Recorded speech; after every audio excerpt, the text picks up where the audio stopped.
What up? It's your boy, the Incredible Man. And yes, I am back at it again, and this is Black Clover episode 134 and 135 discussion review. Man, I missed 134 last week. I had to go to the doctor, but I didn't want to drop it during the week and then it'd be all out of sync. So I decided to wait to watch it today, and then I'll just do 134 and 135. So let's just get right into it, man. Boy, oh boy, I actually now Black Clover really doesn't have much filler going for it, and we end up with a lot of the main story straight from the manga as we watch the series. And yeah, we did have a couple episodes throughout the main story where there's maybe like 2 or 3 episodes where it's filler, and then like 1 or 2 episodes where it's filler, just to kind of just slow it down a little bit so it doesn't catch up. But it caught up drastically, so now we're in the part where we gotta have a little bit more filler than we're used to in Black Clover, but I'm okay with it because I actually really enjoy it. In 134, we got to see Fuegolan and Mary Rona have a nice little kind of sibling party, and along with some sibling rivalry between them and Mimosa and her brother while they were throwing a party for the sister. Then we see Ghost transformed into a kid just to hang out with Mari. It was so fun. We got to see party tricks. It was just a filler episode. That's exactly what it was. But it was a nice, fun filler episode. We got to see Fuegolan and Meliorano when they were kids, and we got to saw them like grow up a little bit, see them training, and they weren't as strong as they were now. They had to learn how to use their powers, and it was nice to have that to see. Like, and then the comedy aspect with Mimosa berating her brother, and Noel along with the Asta thing. And I don't like Asta, and then Mimosa having her feelings with Asta. So it was nice to have all of that going on in episode 134, and then we see the fight break out between the siblings, and then the sister comes in and just shuts it down. And it was fun, and it just gives us a lot of perspective to go along, because we gotta wait, because now I feel like maybe we may get like 1 or 2 more episodes, then we're gonna dive fully into the training arc. But while we're getting that, we're getting these filler episodes of just random stuff. But it's fun, and it brings all the comedy aspect of Black Clover. And I enjoyed 134. But I loved 135. 135 was absolutely legit, man. We see everybody pulling out these little love spells. Well, not love spells, but like these love sequences going on with everybody. We have Langris spying on Finneral because Finneral feels like he has a curse. And it's not a curse, but he feels like he has a curse that makes him go after all these women. And of course, Asta is down to help him because that is who Asta is.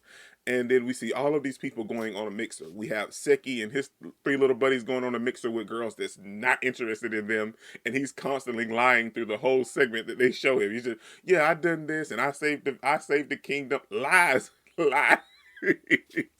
But he did tell the truth when he said that the king fancies him. Like the king likes him for some reason, so Seki sticks around the king.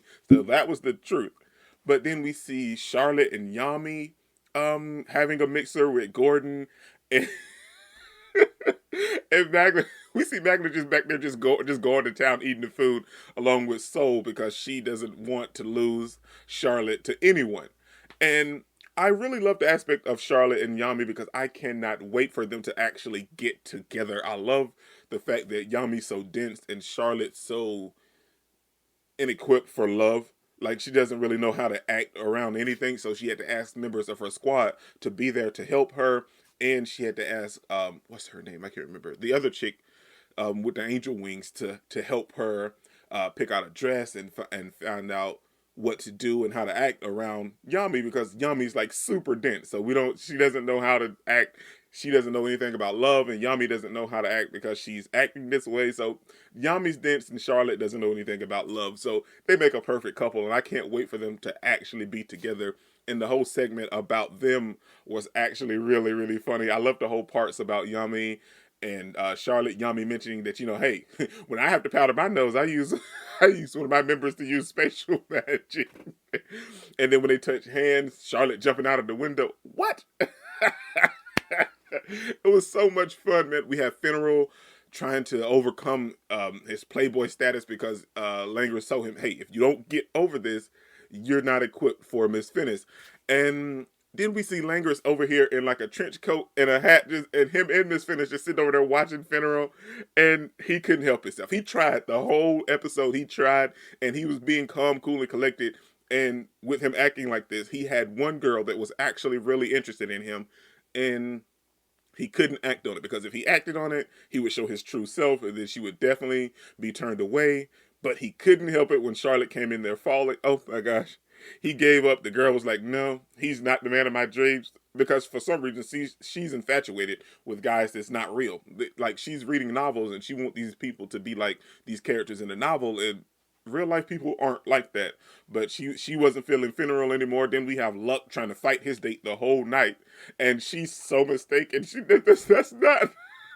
She's thinking that he's trying to, like, make moves on her, and that is not the case. Like, he literally wants to fight, like, hand-to-hand combat. And this chick here, she was so eager to, like, be married. Like, she was willing to marry anybody. But something good came of it, because after everything that Luck put her through tonight, she's like, you know what? I'm not going to settle anymore. I'm going to find the actual perfect person that's good for me. And I really loved it. Then one thing that I really loved the whole episode is Rebecca and Asta. Now, we know that, like, the way that it's going and the way that it's set up, that there's never going to be a relationship for Rebecca and Asta. We all know that she feels some type of way about Asta, but she also knows how Noelle feels about Asta. Now, the only thing about that is, I like Noelle, and I love the banter that her and Asta bring to the table, but I don't like the fact of her not being able to admit her feelings, her being a Sandra, or Sunday, how you want to say it? Anyway, where she's so confused that she doesn't really know what she wants, and she's too afraid to admit that she wants to be with Asta. I like them better as friends. I see her liking him, but I like them better as friends. I don't want them to be like, oh, well, we like each other. We're in the same group. We're in the Black Bulls. I think Asta would be perfect for Rebecca. I like Rebecca. I'm not saying that they need to be in a relationship, but I could definitely see them in one if they were to go that route. Then Nero bringing her her classic comedy, like, it's like stale. Like, if you catch my drift, it's like she's so dense as well. Like, she's not really like, oh, they must be having a meeting about the demons and the Spade Kingdom. No, they're not. This is like, everybody's having a mixer. Everybody's having a mixer. It was so funny. It was a nice, relaxing episode, man, and I really, really enjoyed it. Then we see the barkeep guy telling, I should really fire Noelle. She's destroying stuff, and we see Nero having to come behind her and fix it. And you got to give credit to Rebecca, because at the same time, she knows that she likes Asta, but Asta doesn't look at her like that. Asta doesn't look at no woman like that except for the sister. The only one he wants to marry is the sister. But we also have Mimosa kind of liking Asta. We have Noelle kind of liking Asta. We have Rebecca. All of these people like Asta, and Asta's so dense. He's another Yami. He doesn't really pay attention to these women's feelings that are around him. And I could definitely go the route and see my boy Asta having a harem. There's just a whole bunch of women in there. Just keep them coming, because Asta is the GOAT, man. He has all these women and he doesn't even know it. Oh, we could throw Soul in there. I know she's so infatuated with Charlotte, but we could throw Soul into Asta's harem. Then he just has a whole bunch of women around him, and he just love. But yeah, man, that's the whole episode. It was funny, and it was very fun. We see all of these people trying to go after love, and all of these different mixers taking place. We see Gordon up here spitting game to the other chick. He's like, I only have friends that's in the Black Bulls, but I would love to have more. I make dolls. The chick was like, you need my measurements? So it was so much fun, man.